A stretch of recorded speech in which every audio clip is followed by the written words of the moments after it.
नमस्कार मंडळी, तुमचे पुन्हा एकदा एका नवीन व्हिडिओमध्ये खूप खूप स्वागत आहे. तर तुम्ही आपला आजचा थंबनेल तर बघितलंच असेल. आज आपण अशा प्रकारे चाळणीवर पॅटी किंवा टिक्क्या वाफवून एक मस्तपैकी भन्नाट रेसिपी तयार करणार आहोत. ही रेसिपी काय असेल हे बघण्यासाठी व्हिडिओ शेवटपर्यंत नक्कीच बघा. त्यासाठी आपल्याला 1 कप एवढे पोहे घ्यायचे आहेत आणि हे पोहे आपल्याला स्वच्छ अशा पाण्याने धुवून घ्यायचे आहेत. म्हणजे त्यातील काही कचरा वगैरे असेल तर सर्व निघून जाईल. आणि तसेच आपल्याला या रेसिपीची क्वांटिटी वाढवायची असेल तर तुम्ही पोह्यांचे प्रमाण कमी जास्त येथे करू शकता. त्या ठिकाणी आपण 2 पाण्यातून स्वच्छ पोहे धुवून घेणार आहोत. आता ह्यातील सुद्धा पाणी काढून घ्यायचं आहे आणि अगदी थोडे पोहे भिजतील एवढं आपल्याला यामध्ये पाणी घालून घ्यायचं आहे. म्हणजे काय, पोहे सॉफ्ट बनतील. तुम्ही येथे बघू शकता पोहे भिजतील एवढं पाणी आपण यामध्ये ठेवलेलं आहे. आता हे पोहे आपल्याला 10 मिनिटासाठी एका बाजूला ठेवून द्यायचे आहेत. आणि ते एका वाटीमध्ये अर्धा कप एवढा रवा घ्यायचा आहे. म्हणजेच 1 कप जर पोहे असतील तर अर्धा कप एवढे येथे आपल्याला रवा घ्यायचा आहे. आता या रव्यामध्ये आपल्याला दुपटीने पाणी ठेवायचं आहे. तर येथे मी अर्धा कप रवा घेतलेला आणि या ठिकाणी 1 कप एवढं पाणी घालून घेणार आहे. आता हा रवा पाण्यामध्ये व्यवस्थित आपल्याला मिक्स करून घ्यायचा आहे. म्हणजे काय आहे, तो छान फुलला जाईल. तर या ठिकाणी चमच्याच्या साहाय्याने आपला सर्व रवा व्यवस्थित ढवळून झालेला आहे. आता हे सुद्धा आपल्याला 10 मिनिटासाठी बाजूला झाकून ठेवायचं आहे. तोपर्यंत आपण एक पुढची तयारी करून घेऊया. या ठिकाणी मी एक कांदा घेतलेला आहे आणि हा कांदा आपल्याला जेवढा बारीक कापता येईल तेवढा आपल्याला बारीक चिरून घ्यायचा आहे. तर आपण येथे कांदा बारीक चिरून घेऊया. पोहे बोलले की सगळ्यांना नेहमी कांदा पोहेच दिसतात, त्यामुळे आपण येथे आज एक आगळी वेगळी मस्तपैकी भन्नाट रेसिपी तयार करणार आहोत. तर इथे आपला सर्व कांदा कापून झालेला आहे. तसेच आपल्याला मुठभर एवढी कोथिंबीर घ्यायची आहे आणि ती सुद्धा आपल्याला बारीक अशी चिरून घ्यायची आहे. तर या ठिकाणी आपली कोथिंबीर सुद्धा बारीक चिरून झालेली आहे. आता आपण आपले पोहे बघून घेऊया व्यवस्थित फुललेत की नाही. तर या ठिकाणी आपण बघून घेतले तर पोहे छानपैकी भिजले गेले आहेत. आता हे आपल्याला हाताच्या साहाय्याने छान असे कुस्करून घ्यायचे आहेत. तर तुम्ही येथे आपलं पावभाजीचं स्मॅशर जे असतं त्याच्याने सुद्धा तुम्ही येथे बारीक करू शकता. तसेच तोपर्यंत तुम्ही सांगा तुम्ही आपल्या चॅनलला सबस्क्राईब केलं की नाही. जर सबस्क्राईब केलं असेल तर ठीकच आहे आणि जर सबस्क्राईब केलं नसेल तर पटकन सबस्क्राईब करा. म्हणजे असे साधे सोपे खमंग आणि स्वादिष्ट रेसिपी तुम्हाला नेहमी बघायला भेटतील. पोहे व्यवस्थित भिजल्यामुळे छान असे कुस्करले गेलेले आहेत. तसेच ते आपल्याला एकदम जास्त कुस्करले नाही तरी चालणार आहे, थोडेसे दरदरीत राहिले तरी चालणार आहे. आता हे पोह्याचं बॅटर आपल्याला एका मोठ्या बाउलमध्ये काढून घ्यायचे आहे आणि त्यानंतर आपल्याला यामध्ये काही इन्ग्रेडियंट घालून घ्यायचे आहेत. तर ते आपण घालून घेऊया. तर या ठिकाणी बारीक चिरलेला कांदा आणि बारीक चिरलेली कोथिंबीर ती यामध्ये घालून घ्यायची आहे. आणि हे झाल्यानंतर आपल्याला याला एक मस्तपैकी तडका द्यायचा आहे. त्यासाठी तडका पॅनमध्ये मी अगोदरच तेल घेतलेलं आणि छान गरम केलेलं. त्यामध्ये राई आणि जिऱ्याची मस्तपैकी फोडणी दिलेली आहे. राई जिरं छान तडतडल्यानंतर त्यामध्ये 1 ते 1.25 चमचा तीळ घालून घेतलेले आहेत. तीळ घालून झाल्यानंतर आपल्याला यामध्ये हिरवी मिरची किंवा लाल मिरची दोन्ही मिरचीपैकी कोणतीही मिरची घातली तरी चालणार आहे. तर मी या ठिकाणी लाल मिरची बारीक करून यामध्ये घातलेली आहे. आता चमच्याने सगळं व्यवस्थित ढवळून घेतलेलं आहे. आता ही फोडणी आपल्याला या बॅटरवर घालून घ्यायची आहे. त्यानंतर यामध्ये आपल्याला 3 चमचे एवढं बेसनचं पीठ घालून घ्यायचं आहे. तर आपण यामध्ये 3 चमचे एवढं बेसनचं पीठ घालून घेऊया. आणि इथे तुम्ही बघू शकता आपला रवा छान फुललेला आहे. आता हा रवासुद्धा आपल्याला ह्यामध्ये घालून घ्यायचा आहे. तर तो रवासुद्धा आपण यामध्ये घालून घेऊया. आता जेवढं सगळं पाहिजे तेवढं साहित्य यामध्ये घालून झालेलं आहे. पहिले चटका लागू नये यासाठी आपण सगळं साहित्य चमच्याच्या साहाय्याने व्यवस्थित असं मिक्स करून घेऊया. चवीपुरते मीठ घालून घ्यायचे आहे. बघितलं ना, मी यामध्ये सर्व फक्त बेसिक मसालेच घालून घेतलेले आहेत. तुम्हाला पाहिजे असेल तर तुम्ही लाल तिखट वगैरे घालू शकता. आता आपण डायरेक्ट हाताच्या साहाय्याने हे सर्व साहित्य मिक्स करून घेऊया.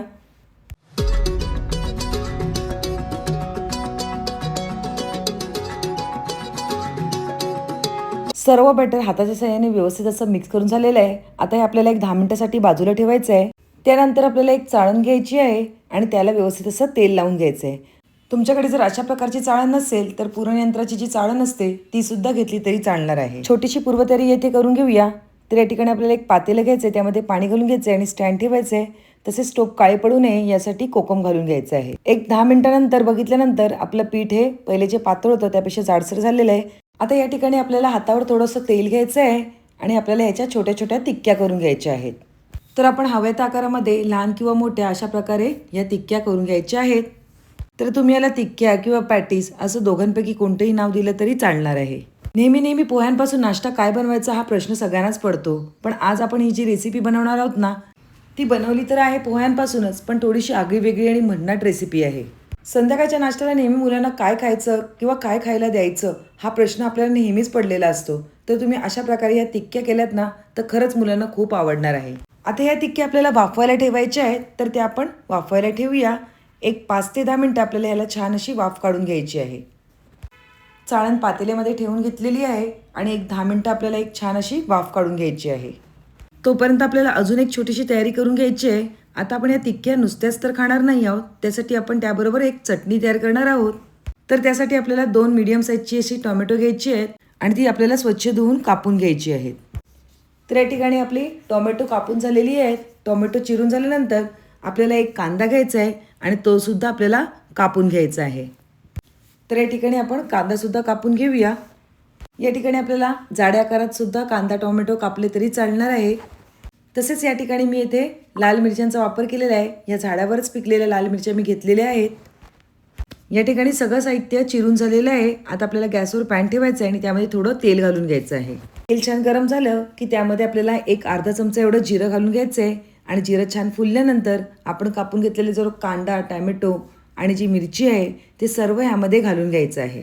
आता हे जे साहित्य आहे म्हणजेच कांदा आणि टोमॅटो ते आपल्याला जास्तसुद्धा एकदम करपवायचं नाही आहे. फक्त सॉफ्ट होईपर्यंत आपल्याला हे पॅनमध्ये परतवून घ्यायचं आहे. तसेच ह्यामध्ये आपल्याला 7 ते 8 पाकळ्या लसूणसुद्धा घालून घ्यायचं आहे.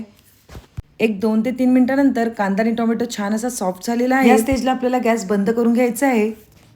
तसेच यामध्ये आपल्याला भाजकी डाळ किंवा चणा डाळ भाजून घातली तरी चालणार आहे. तर मी येथे चणा डाळ भाजून घेतलेली 1 चमचा एवढी मी चणा डाळ घेतलेली आहे आणि ती व्यवस्थित अशी भाजून घेतलेली आहे. आता हे सगळं आपल्याला थंड होऊन द्यायचं आहे आणि मिक्सरमधून बारीक असं वाटून घ्यायचं आहे. सर्व साहित्य मिक्सरमध्ये घालून झाल्यानंतर आपल्याला रंगासाठी काश्मीरी लाल पावडर घालून घेतलेली आहे थोडी आणि मीठसुद्धा घालून घेतलेलं आहे. आता हे मिक्सरमधून बारीक असं फिरवून घ्यायचं आहे. तर येथे आपली मस्तपैकी पॅटी बरोबर खायला चटणी तयार झालेली आहे. आता आपण ह्याला मस्तपैकी तडका देऊया. तडका कढईमध्ये मी तेल गरम करून घेतलेले आहे. त्यामध्ये राई जिरं तसेच सफेद तीळ घालून घेतलेले आहेत आणि लाल मिरची आणि कढीपत्ता याचा मस्तपैकी तडका द्यायचा आहे. चमच्याच्या साह्याने हे सगळं ढवळून घेऊया आणि हा तडका आपण ह्या चटणीवर घालून घेऊया. आता मी डायरेक्ट मिक्सरमध्येच ही फोडणी करून घेतलेली आहे. आता हे सगळं आपण व्यवस्थित मिक्स करून घेऊया आणि मिक्स करून झाल्यानंतर आपल्याला हे एका वाटीमध्ये काढून घ्यायचं आहे. अशा प्रकारची चटणी तुम्ही इडली किंवा डोशासोबत सुद्धा खाऊ शकता.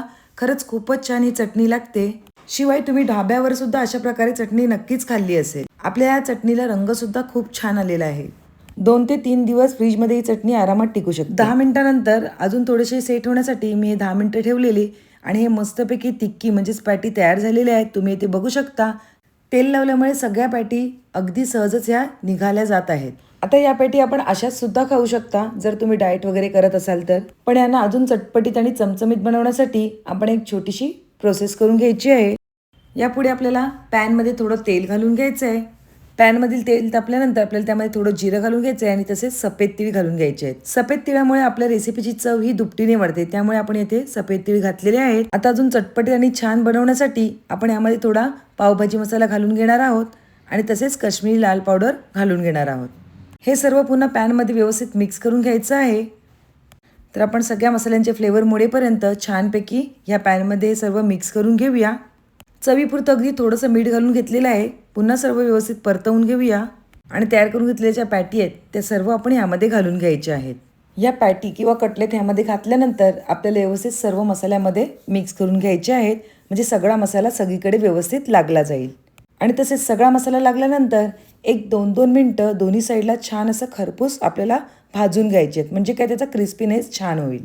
2 मिनटानंतर आपल्याला या पॅटी पलटून घ्यायच्या आहेत, म्हणजे एका साईडला छान असा क्रिस्पीनेस आता आलेला आहे. हे पोहा कटलेट ज्यांना तेल नसेल आवडत त्यांनी फक्त स्टीम करून खाल्ले तरी चालणार आहे, म्हणजे जे डाएट फॉलो करतात त्यांनी असेच खाल्ले तरी चालणार आहे. पण आपण थोडीशी अजून चटपटीत चव येण्यासाठी हे पॅटी मसाला टाकून अजून चमचमीत बनवले आहेत. चला तर मग आपण आपली डिश सर्व करून घेऊया. खरंच चवीला हे एवढं छान लागतात ना, नक्कीच तुम्ही सुद्धा तुमच्या घरी ही रेसिपी ट्राय करून बघा. तयार केलेली चटणीसुद्धा आपण सर्व करून घेतलेली आहे. तसेच तळून घेतल्यामुळे आपल्या या पॅटीला मस्तपैकी क्रिस्पीनेस आणि कुरकुरीतपणा आलेला आहे, तुम्ही इथे बघू शकता. आणि आपले पॅटी आतमधून सुद्धा खूप छान असे शिजले गेले आहेत. तसेच हे जे शिल्लक राहिलेले बॅटर आहे ना, त्याचे तुम्ही गोल गोळे करून बेसनमध्ये सुद्धा डायरेक्ट ऑइलमध्ये फ्राय केले तरी पण खूप छान लागणार आहेत. तर तुम्हाला आजची ही रेसिपी कशी वाटली नक्कीच कमेंटद्वारे कळवा.